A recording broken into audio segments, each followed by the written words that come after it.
Section 92, that is annual return. Let us first understand what is annual return. Annual return is basically a document that the company is required to file with the ROC after the AGM of the company is conducted.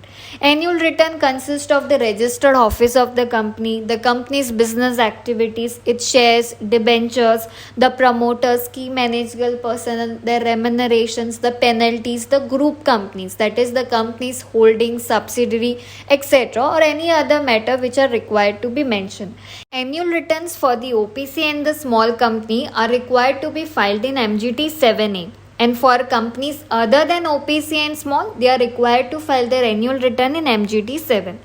Now, such annual returns are required to be filed with the ROC within 60 days from the due date of the AGM or the actual date of the AGM, whichever is earlier. In simple words, if the AGM of the company is not conducted, then we'll be taking 60 days from the due date of the AGM. Annual returns are required to be filed by a listed company, and in other cases, a company whose paid up share capital exceeds 10 Cr or more, or whose turnover exceeds 50 Cr or more, are required to file an annual return. The same has to be certified by a company secretary in MGT 8, and if the company secretary fails to certify it, then he is liable to a penalty of 2 lakh rupees. Once the annual return is prepared, they are required to be signed. That is, in case of OPC and small company, the annual return shall be signed by a CS, and in case there is no CS, then the director of the company.